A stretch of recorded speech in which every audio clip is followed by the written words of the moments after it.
여러분 안녕하세요. 성공투자의 징검다리 교두보 시즌3 MC 김서은입니다. 자, 교두보 시즌3 세 번째 주제로는요. 높아진 실적, 눈높이는 부담, 낮아진 수주, 눈높이는 기대, 바로 조선산업 분석 리포트를 알려주는 시간입니다. 오늘 리포트를 작성한 애널리스트는요. 교보증권의 리서치부 안유동 책임연구원입니다. 자, 오늘도 우리 머릿속에 있는 투자 감각을 깨우러 교두보 시즌3 시작해볼까요? 작년에 국내 조선업과 관련해서 기사를 보셨다면요. 아마 기억하실 거예요. 막 역대급 초호황 국내 조선업이라고 하면서 슈퍼사이클이 돌아왔다라는 기사도 있으면서 그와 동시에 인력난과 인건비, 원자재 가격 상승, 중국과의 경쟁 등 불안한 시장이다 이런 기사도 같이 나오면서 사실 투자자 입장에서는 다소 헷갈리고 망설여지는 산업이었지 않을까 싶었는데요. 자, 먼저 리포트 제목에 있는 부담이라는 키워드를 먼저 살펴볼까요? 자, 국내 조선업은요, 수주 잔고도 증가하면서 향후 3년 정도는 이미 일거리가 다 채워졌고 실적 개선도 되면서 분명히 좋아지는 건 맞습니다. 하지만 2020년, 2021년에 코로나 사태로 인한 산업 불황과 수주 절벽이 있었고요. 상대적으로 저가의 수주 물량의 영향이 아직도 남아 있습니다. 당시 코로나 사태가 장기화되면서 발주 지연과 취소 등이 이어지면서 선박 건조 공정을 총괄하는 계획표라고 하는 이 선표라는 것이 있는데요. 보통은 3년 정도의 장기적인 계획들입니다. 이 계획들이 지연이 되니까 매출 인식 또한 2월이 된 점, 그리고 앞으로도 발생할 수 있는 추가적인 인건비 상승 등 주가 상승을 하기 위한 허들, 리스크, 장애물이 존재를 했는데요. 그래도 이제 올해가 되고 2024년 조선업은 이제 잘 될 거야. 정말 슈퍼사이클이 돌아왔어. 기대해볼까 하면서 아무래도 바라보는 실적 눈높이는 높아져 가니까 조금은 부담이 될 수밖에 없습니다. 물론 회사별로 조금 차이는 있습니다만 전반적으로 2020년에서 2021년의 상대적 저가 수주분의 영향은 2024년 상반기까지는 영향을 미칠 것으로 당사 리포트에서는 분석을 하고 있습니다. 따라서 2023년 4분기 실적을 포함해서 2024년 올해 상반기 실적까지는 수익성 개선세가 막 극적으로 반전되겠다라고까지는 이루어지기는 좀 어렵다고 전망을 하고 있습니다. 하지만 이러한 허들의 영향에서 자유로워지는 올해 하반기부터는요, 그래도 이제는 유의미하게 개선이 되면서 기대를 해볼 수가 있겠습니다. 다음으로 볼 키워드는 바로 기회입니다. 아까 말했듯이 높아진 실적 눈높이의 부담은 있겠지만요. 2024년 수주 기대감은 매우 낮아져 있습니다. 자, 이게 무슨 말이냐면요. 2021년부터 2023년까지에 걸쳐서 대량으로 발주됐던 컨테이너선, LNG선이 올해부터 본격적으로 인도가 될 예정이라고 합니다.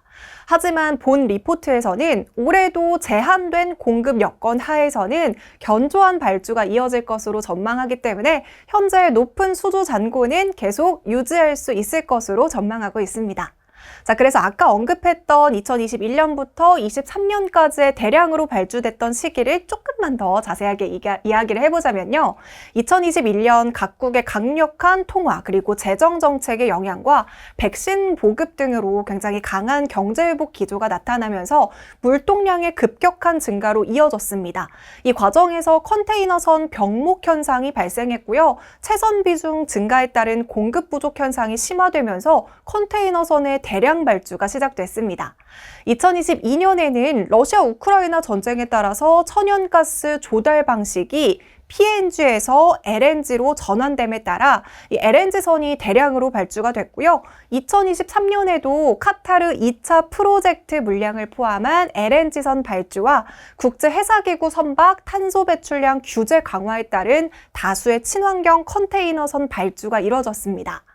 2024년에는 이러한 이유로 기존 수주잔고의 선박들의 인도가 본격화된다고 하니 그러면 선박이 한 번에 과잉 공급이 되어버리니까 유휴 선박, 그러니까 놀게 되는 선박들이 생기게 되고요. 그렇게 되면 발주 취소나 인도에 대한 연기가 되거나 앞으로 발생할 신규 발주가 급격하게 감소되면 국내 조선업에 큰 타격을 입지 않을까라는 불안감이 있을 텐데요. 하지만 최근 신냉전 체제에 따른 자원의 국유화와 에너지 수송의 비효율화, 즉 더 먼 거리를 항해하게 됨에 따라서 지난 구조조정으로 몇 개 안 남은 조선사들이 이번에도 수혜를 누릴 것으로 전망되고 있습니다. 결론적으로 높아진 실적 눈높이는 위기로 작용할 수 있겠지만요. 낮아진 수주 눈높이는 기회로 작용할 수 있다고 판단하고 있습니다.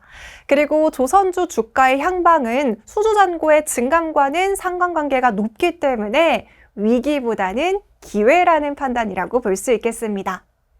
자, 올해 조선업에 대한 전망을 분석하면서 국내 조선사 중에서 본 리포트에서 탑픽으로 꼽고 있는 종목은 HD 현대중공업과 삼성중공업을 제시를 하고 있습니다. 자, 이렇게 두 조선사는요, 각각의 장점을 다르게 분석하고 있는데요. 먼저 HD 현대중공업의 경우에는 수주 측면에서는 자체적인 엔진 사업부를 보유하고 있기 때문에 환경규제 관련 수혜를 가장 빠르고 크게 느낄 수 있는 조선 업체입니다. 실적 측면에서는 상선 부분의 경우에는 일부 선박 공정에서 발생되는 비용이 2024년 상반기에 마무리가 되고 2020년에서 21년에 수주한 상대적 저마진 물량에서 자유로워지는 시기인 2024년 하반기부터 수익성이 유의미하게 개선될 것으로 기대되고 있습니다. 그리고 해양 부분의 경우에도 비록 2025년 1분기는 되어서야 고정비를 충당할 가능한 매출액이 기록될 것으로 보여지고 있지만요. 그럼에도 불구하고 앞서 말씀드렸던 엔진 기계 부분의 수익성으로 충분히 만회될 것으로 판단되고 있습니다. 이어서 두 번째 종목이었던 삼성중공업의 경우에는요, 매년 1, 2분기에 FLNG 수주로 인해서 상선 부분의 수주 감소폭을 일정 부분 만회할 수 있다라는 점과 실적 측면에서도 말레이시아 ZFLNG의 공정이 올해 2분기부터 본격적으로 이뤄짐에 따라 영업이익률 개선세에 플러스 알파 요인까지 작용할 전망입니다. 자세한 기업 분석에 대한 내용도 저희 리포트를 통해서 확인을 하실 수가 있겠습니다. 네, 여러분 오늘의 교두보 잘 시청하셨나요? 조금은 어렵고 헷갈렸던 조선업도 이번 시간으로 인해서 정리가 잘 되셨으면 하는 바람입니다. 자, 그럼 성공투자의 징검다리 교두보 시즌 3 다음 시간에도 기대해주세요. 안녕!